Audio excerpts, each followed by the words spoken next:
Artificial intelligence मतलब AI आजकल हमारे चारों तरफ है ना? हाँ बिल्कुल, ऐसा लगता है हर चीज में एआई घुस गया है। वही तो। चैट जीपीटी जैसे नाम तो आप घर घर में सुने जाते हैं, पर ये तो बस एक झलक है। सही कहा। ईमेल लिखने से लेके सोशल मीडिया पर क्या देखना है, कहीं ना कहीं एआई का हाथ है ही। तो आज हम इसी गुत्थी को थोड़ा खोलने की कोशिश करेंगे। ये एआई हमारे दिमाग पर, हमारे सोचने के तरीके पर क्या असर डाल रहा है? ये बड़ा सवाल है। क्या ये बस हमारी काबिलियत को थोड़ा और बेहतर बना रहा है, मतलब एक तरह का क्रमिक विकास, या फिर ये कुछ ज्यादा बड़ा है, हमारी चेतना में एक बुनियादी बदलाव, एक क्रांति? यही पता लगाना है। इस गहरी पड़ताल के लिए हमने कई तरह के सोर्सेज देखे। कुछ दार्शनिक सवाल हैं, कुछ मनोवैज्ञानिक स्टडीज हैं। हाँ, और एआई और नर्वस सिस्टम पर तकनीकी रिसर्च भी है, आर्थिक पहलू भी देखा है। हमारा मकसद साफ है, एआई और इंसानी दिमाग के इस पेचीदा रिश्ते को समझना और ये तय करना कि ये बदलाव विकास है या क्रांति। बिल्कुल। तो कहाँ से शुरू करें? शायद वहीं से जहां से एआई ने खुद प्रेरणा ली, हमारा दिमाग। शुरुआती न्यूरल नेटवर्क का जो ढांचा था, वो तो इंसानी न्यूरॉन्स जैसा बनाने की कोशिश थी, है ना? हाँ बिल्कुल, वहीं से शुरुआत हुई थी। लेकिन मजे की बात यह है कि एआई बनाते वक्त दिमाग की सबसे कमाल की चीजों में से एक, न्यूरोप्लास्टिसिटी, उसको अक्सर नजरअंदाज कर दिया गया। हाँ, ये न्यूरोप्लास्टिसिटी कमाल की चीज है। आसान भाषा में कहें तो ये दिमाग की वो काबिलियत है जिससे वो अनुभवों के आधार पर खुद को बदलता है, नए रास्ते बनाता है। अच्छा। हाँ, इसके दो खास पहलू हैं। एक है न्यूरोजेनेसिस, मतलब नए न्यूरॉन्स बनना। सही, और दूसरा है न्यूरो एपोप्टोसिस, वो क्या है? मतलब पुरानी या गैर जरूरी कोशिकाओं का हटना। ये दोनों प्रक्रियाएं लगातार चलती रहती हैं और सीखने, याद रखने, चोट से उभरने, इन सब में इनका बड़ा रोल है। दिमाग कोई पत्थर की लकीर नहीं है, वो लगातार ढलता रहता है। और कुछ ऐसी ही झलक हमें एआई में भी दिखती है, जैसे वो ड्रॉप आउट तकनीक है। हाँ बिल्कुल, ड्रॉप आउट का इस्तेमाल मॉडल को ज्यादा सटीक बनाने और ओवरफिटिंग से बचाने के लिए होता है। ओवरफिटिंग यानी वो रटी रटाई चीजों पर अटक जाना। हाँ वही। तो ड्रॉप आउट कुछ न्यूरो एपोप्टोसिस जैसा है। ट्रेनिंग के दौरान कुछ न्यूरॉन्स को थोड़े टाइम के लिए हटा देना ताकि मॉडल ज्यादा लचीला बने। लेकिन एक और आइडिया भी है, ड्रॉप इन। ये कम सुना है मैंने। हाँ, ड्रॉप इन कम चर्चित है, पर यह न्यूरोजेनेसिस से प्रेरित है। मतलब जरूरत पड़ने पर नेटवर्क में नई न्यूरॉन्स जोड़ना ताकि उसकी क्षमता बढ़ सके। अच्छा। सही कहा। और जब हम इन दोनों आइडियाज को ड्रॉप आउट और ड्रॉप इन साथ लाने की सोचते हैं, तो एआई में एक तरह की कृत्रिम न्यूरोप्लास्टिसिटी की संभावना दिखती है। कृत्रिम न्यूरोप्लास्टिसिटी मतलब एआई भी सीखेगा और बदलेगा? हाँ बिल्कुल।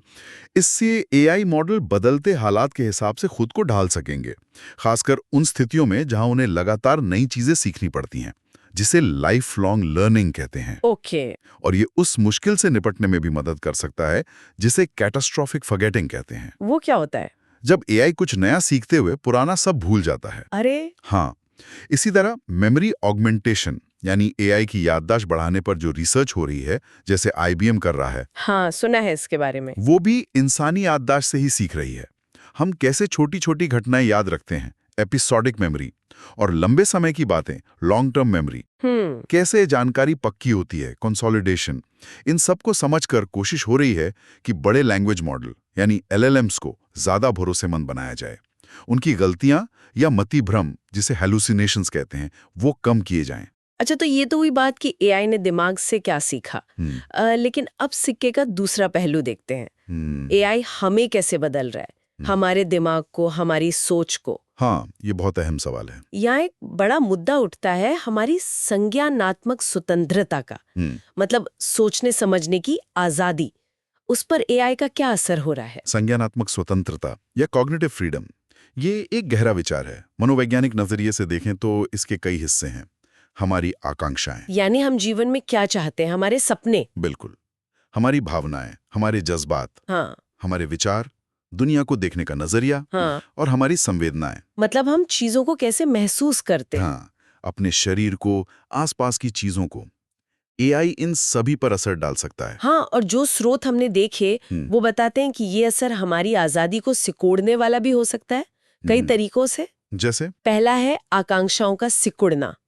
ये जो एआई का पर्सनलाइजेशन है ना, मतलब हमारी पसंद के हिसाब से चीजें दिखाना, हाँ, ये हमारी पसंद को एक दायरे में बांध सकता है। सोचिए, अगर आप एक ही तरह का संगीत सुनते हैं तो एआई आपको वैसा ही संगीत दिखाता रहेगा। सही बात है। नतीजा, आप शायद कभी किसी नए कलाकार या नई धुन को खोज ही ना पाए। आपकी पसंद मानो पत्थर की लकीर बन जाती है। इसे वरीयता क्रिस्टलीकरण कहते हैं। अच्छा, प्रेफरेंस क्रिस्टलाइजेशन, मतलब नई चीजों को आजमाने की इच्छा कम हो सकती है। बिल्कुल। दूसरा पहलू और भी चिंताजनक लगता है, भावनात्मक इंजीनियरिंग। Emotional engineering. ये क्या है?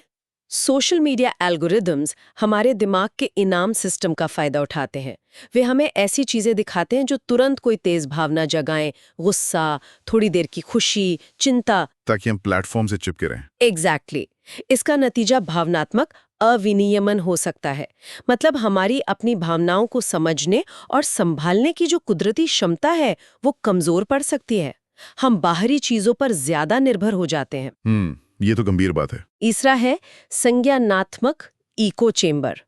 ये तो शायद कई लोगों ने महसूस किया होगा। हाँ, फिल्टर बबल वाला मामला। वही एआई वाले फिल्टर बबल हमें वही जानकारी दिखाते हैं जो हमारे पहले से बने विचारों से मेल खाती हो। इससे पुष्टिकरण पूर्वाग्रह, कॉन्फर्मेशन बायस, मतलब अपनी ही बात को सही मानने की आदत। हाँ, वो और बढ़ जाती है। हम अलग अलग नजरियों पर गौर करना कम कर देते हैं और हमारी आलोचनात्मक सोच, चीजों को परखने की क्षमता, वो कमजोर होती जाती है। सही है। और चौथा है मध्यस्थता वाली संवेदना, मीडिएटेड सेंसेशन। हम दुनिया को तेजी से स्क्रीन्स और डिजिटल इंटरफेस के जरिए महसूस कर रहे हैं। Phone, computer, tablet. हाँ, इससे एक तरह का सन्निहित वियोग पैदा हो सकता है, एम्बॉडिड डिस्कनेक्ट।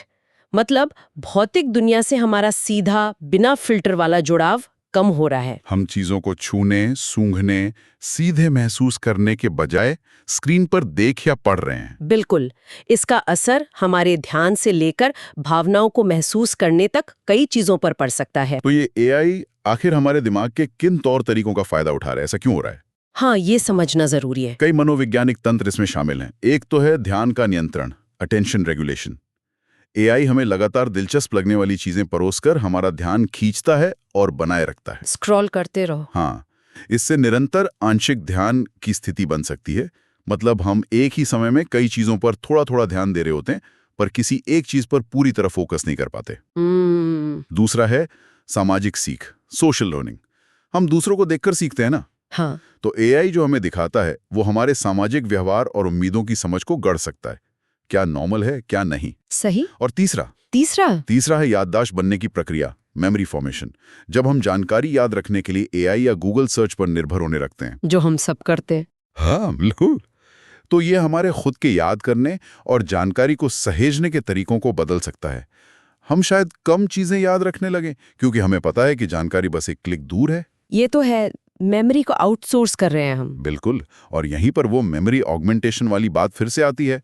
आईबीएम जैसी कंपनियां बाहरी मेमोरी जोड़कर एआई की याददाश्त और विश्वसनीयता बढ़ाना चाहती हैं ताकि वो कम मति भ्रम करें। ये असल में एआई की संज्ञानात्मक विश्वसनीयता को बढ़ाने की कोशिश है। ये सब बातें हमें एआई और दिमाग के एक और गहरे रिश्ते की तरफ ले जाती हैं, ब्रेन कंप्यूटर इंटरफेस, बीसीआईज। हाँ, बीसीआईज। ये शायद एआई और दिमाग का सबसे सीधा मिलन है। ये ऐसी तकनीकें हैं जो न सिर्फ दिमाग के संकेतों को पढ़ सकती हैं, बल्कि दिमाग में जानकारी लिख भी सकती हैं। दोनों तरफा। हाँ, और यहाँ ये समझना जरूरी है कि बीसीआईज को कामयाब बनाने में एआई का बहुत बड़ा हाथ है। बिल्कुल, दिमाग के सिग्नल बहुत पेचीदा होते हैं, बहुत शोर होता है उनमें। एआई एल्गोरिदम इन सिग्नलों को समझने, उनमें पैटर्न पहचानने और उन्हें काम लायक कमांड्स में बदलने में मदद करते हैं। और इसके इस्तेमाल क्या-क्या हो सकते हैं? अरे बहुत संभावनाएं हैं, जैसे लकवाग्रस्त लोगों के लिए कंप्यूटर कर्सर चलाना, रोबोटिक हाथ या पैर, न्यूरोप्रोस्थेटिक्स, उनको कंट्रोल करना। वाह! यहाँ तक कि खोई हुई संवेदनाओं को वापस लाना, जैसे छूने का एहसास, सुनने की क्षमता, कॉक्लियर इम्प्लांट के जरिए, कुछ हद तक देखने की क्षमता भी। और आवाज बनाना भी, स्पीच सिंथेसिस। हाँ, वो भी, जहाँ दिमाग की गतिविधि को सीधे बोली में बदला जा सकता है। जाहिर है, जिन लोगों को शारीरिक अक्षमताएं हैं, उनके लिए ये तकनीकें तो मतलब जिंदगी बदल सकती हैं। बिल्कुल वरदान साबित हो सकती हैं। लेकिन इसके साथ कई चुनौतियां और नैतिक सवाल भी तो जुड़े होंगे। हाँ बिल्कुल, बहुत सारे।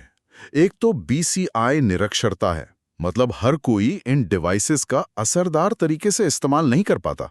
ट्रेनिंग लगती है, फिर लागत, ये महंगी होंगी बहुत। अभी तो बहुत महंगी हैं, आम आदमी की पहुंच से बाहर। और सबसे बड़े सवाल हैं स्वायत्तता और निजता के, ऑटोनॉमी और प्राइवेसी। हाँ, अगर हमारे विचारों और इरादों तक सीधी पहुंच संभव हो जाए तो इसका क्या मतलब होगा? यही, इसका गलत इस्तेमाल हो सकता है। और इसके अनजाने मनोवैज्ञानिक असर क्या हो सकते हैं?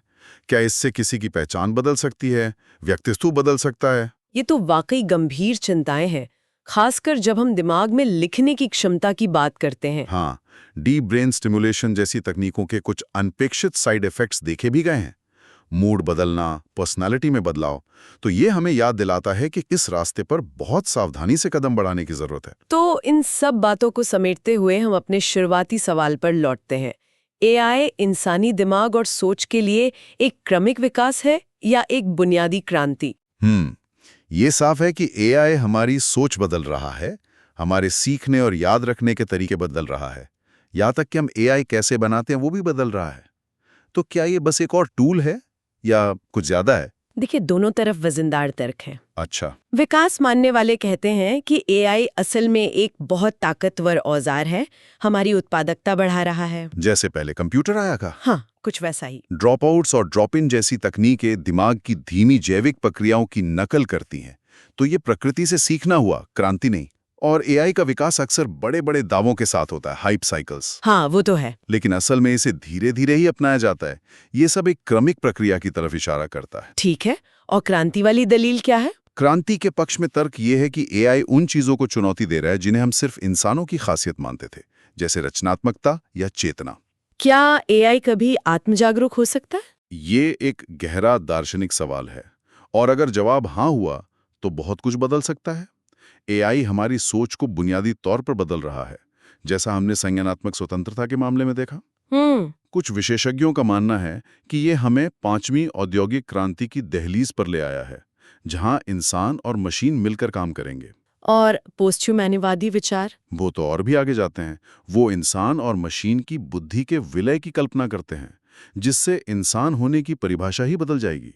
तो इस सब का निचोड़ क्या निकालें? मतलब क्रांति का विचार सुनने में तो रोमांचक लगता है, लेकिन कुछ चीजें इसकी रफ्तार धीमी भी कर सकती हैं, है ना? एआई बनाने और चलाने में लगने वाला भारी खर्च, जिसमें बेतहाशा ऊर्जा और पानी की खपत शामिल है। हाँ, वो एक बड़ी रुकावट है।